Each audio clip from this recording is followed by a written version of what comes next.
स्वागत है आपका आज के हमारे इस टॉपिक में। बहुत ही छोटा सा हिंदी ग्रामर का टॉपिक रहने वाला है कारक।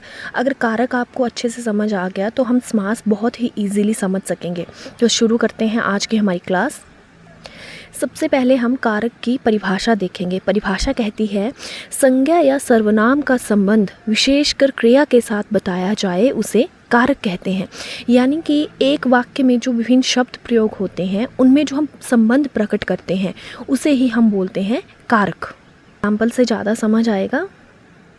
यहाँ पर एक वाक्य है, मोहन ने सोहन को डंडे से मारा। ठीक है, अब अगर हम इन ने को और से इन शब्दों को ना लें और सीधे बोलें मोहन सोहन डंडे मारा, तो कोई वाक्य बन रहा है? नहीं बन रहा है। लेकिन जब हम इनके बीच में संबंध बना रहे हैं, जैसे मोहन ने सोहन को डंडे से मारा, तो एक पूरा वाक्य बन गया। तो वाक्य के अलग अलग शब्दों में जो संबंध प्रकट करें उसे ही हम बोलेंगे कारक। तो हमारा कारक होता है उसका एक और भाग होता है जिसे हम बोलते हैं विभक्ति। यहाँ से आपको ज़्यादा समझ आएगा। इसकी परिभाषा बोलती है कारक को प्रकट करने के लिए संज्ञा या सर्वनाम के साथ जो चिन्ह लगाया जाता है। जैसे पिछला ही एग्जाम्पल देखेंगे हम। ये एक वाक्य है, मोहन ने सोहन को डंडे से मारा। अब मोहन और सोहन के बीच में संबंध बनाने के लिए हमने एक शब्द प्रयोग किया है ने, है ना। उसी तरह आगे हमने को डंडे से मारा। अब डंडे और मारा और साथ में सोहन, इनके बीच में हमने संबंध बनाने के लिए प्रयोग किया है को और से। तो ये जो हमने तीन शब्द प्रयोग किए हैं ना, ने, को और से, इन्हें ही हम बोलते हैं विभक्ति। इन्हें आप विभक्ति भी बोल सकते हो और विभक्ति चिन्ह भी बोल सकते हो। इनके बिना हमारा कोई भी वाक्य कंप्लीट नहीं होगा। अगर मैं कारक के प्रकार की बात करूं तो 8 तरह के कारक बताए गए हैं, जैसे कर्ता, कर्म, करण, संप्रदान, अपादान, संबंध, अधिकरण और संबोधन। अब ये जो कारक है ना, इनके साथ एक एक चिन्ह प्रयोग होता है जिससे हमें उनकी पहचान हो सके। जैसे जब भी हम कर्ता कारक की बात करते हैं तो उसके साथ ने विभक्ति का प्रयोग होता है। ठीक है, जहाँ भी ने विभक्ति का प्रयोग हो वहाँ पर कर्ता कारक होता है। उसी तरह कर्म के साथ को। बाकी आप देख सकते हैं, हम कई बार इसे इजीली पढ़ने के लिए ऐसे बोलते हैं, कर्ता ने कर्म को, करण से, संप्रदान के लिए को, अपादान से, संबंध का के की, अधिकरण में पर और संबोधन हे अरे, ऐसे भी बोलते हैं। तो जैसे आपको कंफर्टेबल लगे आप वैसे इसे ध्यान में रख सकते हैं। बाकी ये जो हमारे कारक हैं इन्हें हम एक एक करके समझेंगे अभी। अगर बात करें हम पहले कारक की, जिसका नाम है कर्ता, क्रिया करने वाला, यानी कि जो कार्य कर रहा है उसे हम बोलते हैं कर्ता। एग्जाम्पल से देखेंगे, मैंने यहाँ लिखा है राम ने पत्र लिखा। अब आप खुद से क्वेश्चन करो कि कौन लिख रहा है पत्र? राम लिख रहा है, तो राम यहाँ पर क्या हुआ? कर्ता हुआ। उसी तरह दूसरा एग्जाम्पल है, अर्जुन ने करण को मारा। कौन मार रहा है करण को? अर्जुन मार रहा है। ठीक है, तो ये कर्ता हुआ। और इसकी एक पहचान और बताई थी कि जो भी कर्ता होगा उसके साथ ने विभक्ति का प्रयोग हुआ होगा, जैसे राम ने, अर्जुन ने। ठीक है, तो ये क्या है? कर्ता है हमारे। कारक है कर्म। इसकी परिभाषा बोलती है जब क्रिया का फल कर्म पर पड़ता है। ठीक है, जैसे एग्जाम्पल है, अर्जुन ने करण को मारा। अब अर्जुन ने किसे मारा है? करण को मारा है। तो करण क्या हुआ? हमारा कर्म कारक हुआ। जैसे अगर आप इसे तोड़ कर देखें तो हमने सबसे पहले किया कर्ता, तो कर्ता क्या है? जिसके साथ ने विभक्ति का प्रयोग किया गया हो। तो अर्जुन ने, ये आ गया हमारा कर्ता। ठीक है, और कर्म क्या हुआ? जिसके साथ को विभक्ति का प्रयोग हुआ हो। तो करण को, ये क्या हो गया? हमारा कर्म कारक। सो आई होप आपको ये समझ आया होगा कर्ता और कर्म के बीच में अंतर कैसे करना है। तीसरा प्रकार है करण कारक। अब करण कारक की परिभाषा बोलती है कि कर्ता कार्य करते समय जिन साधनों का प्रयोग करता है, यानी कि कोई भी कार्य कर रहा है उसमें उसने कौन से टूल्स का प्रयोग किया है, किन साधनों का प्रयोग किया है, उसे ही हम बोलेंगे करण कारक। एग्जाम्पल से ज़्यादा समझ आएगा। जैसे मैं बोलूँ, अर्जुन ने करण को लाठी से मारा। यही एग्जाम्पल हम फॉरवर्ड कर रहे हैं। जैसे पहले तो हम बोल रहे थे कि अर्जुन ने करण को मारा। ठीक है, अब यहाँ पर हम देख रहे हैं कि अर्जुन ने करण को तो मारा, लेकिन उसे मारने के लिए किस साधन का प्रयोग किया? लाठी का प्रयोग किया। ठीक है, तो ये क्या हुआ? हमारा करण कारक। उसी तरह अगर हम विभक्ति से देखें तो जिस भी शब्द के साथ से विभक्ति का प्रयोग हो उसे हम बोलेंगे करण कारक। अगर हम इस पूरे वाक्य को तोड़ कर देखें, जैसे अर्जुन ने, अब ने विभक्ति कर्ता के साथ, करण को कर्म के साथ, लाठी से विभक्ति का प्रयोग करण से।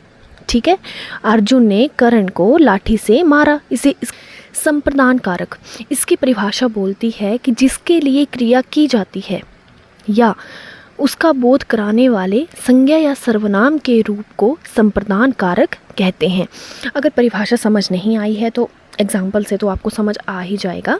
जैसे मैं बोलूं कि अर्जुन ने अधर्म के नाश के लिए कर्ण को मारा, यानी कि जहाँ पर हम एक ना कारण ढूंढ रहे हैं कि अगर इसने कर्ण को मारा है तो क्यों मारा है, तो यहाँ पर हमें जवाब मिल रहा है कि अधर्म के नाश के लिए कर्ण को मारा था, तो यहाँ पर होगा संप्रदान कारक। ठीक है, एक बार फिर से इसके अगर हम टुकड़े करके देखें तो अर्जुन ने, ये तो आ गया हमारा कर्ता, किसे मारा है, कर्ण को मारा है, ये आ गया हमारा कर्म, और किसके लिए मारा है, यानी कौन सा वो कारण था जिसके लिए मारा है, तो अधर्म के नाश के लिए मारा है, तो ये आ गया हमारा संप्रदान। यहाँ पर विभक्ति का प्रयोग हुआ है के। ठीक है, तो इसे हम बोलेंगे संप्रदान, यानी कि जहाँ पर आपको ना क्यों का जवाब मिल रहा है कि उसने क्यों मारा, उसने क्यों चोरी की, तो जहाँ पर आपको रीज़न मिल रहा है वहाँ पर आपका होगा संप्रदान कारक।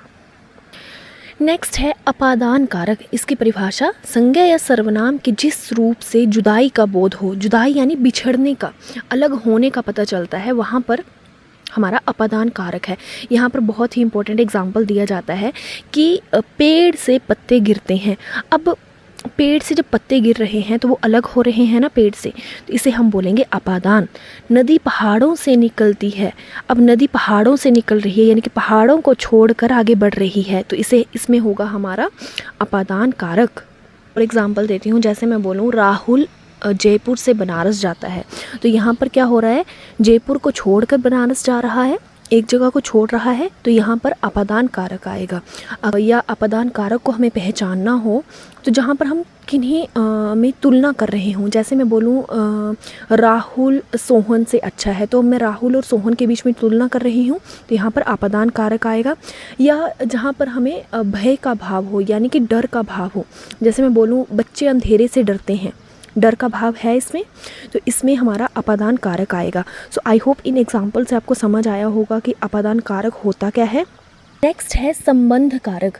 इसकी डेफिनेशन है संज्ञा का जो रूप एक वस्तु का दूसरी वस्तु से संबंध प्रकट करे, उसे हम बोलेंगे संबंध कारक। जैसे एग्जाम्पल है रोहन सोहन का भाई है, अब यहाँ पर संबंध प्रकट हो रहा है कि रोहन और सोहन भाई भाई हैं, तो यहाँ पर इसे बोलेंगे संबंध कारक। उसी तरह जैसे कोई किसी की वस्तु है, जैसे मैं बोलूँ हनुमान जी की गदा, तो किसकी गदा है, हनुमान जी की ही है, तो इसे हम बोलेंगे संबंध कारक। उसी तरह मैं बोलूँ नैना की पुस्तक है, यानी कि किसी पुस्तक की बात हो रही है, वो किसकी है, नैना की पुस्तक है, तो इसमें भी हमें संबंध बताया जा रहा है, तो ये होगा हमारा संबंध कारक।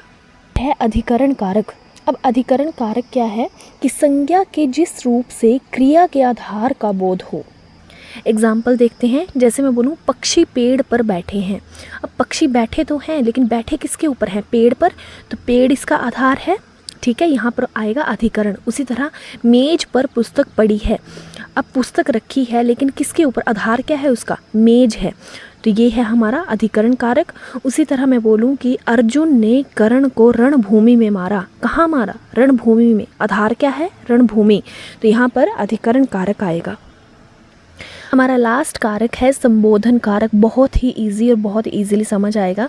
इसकी परिभाषा है संज्ञा का जो रूप चेतावनी या किसी को पुकारे जाने का सूचक हो। एग्जाम्पल देखते हैं, जैसे मैं बोलूँ हे भगवान हमारी रक्षा करो, तो हम भगवान को पुकार रहे हैं।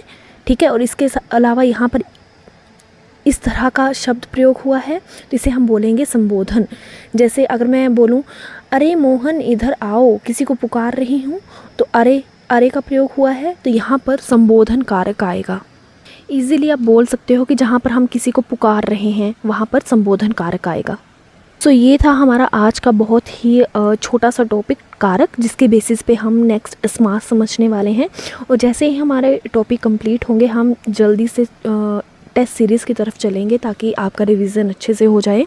सो मिलती हूँ आपसे नेक्स्ट क्लास में। आई होप आपको क्लास पसंद आई होगी। प्लीज़ चैनल को शेयर करिए, सब्सक्राइब करिए और लाइक ज़रूर करिए।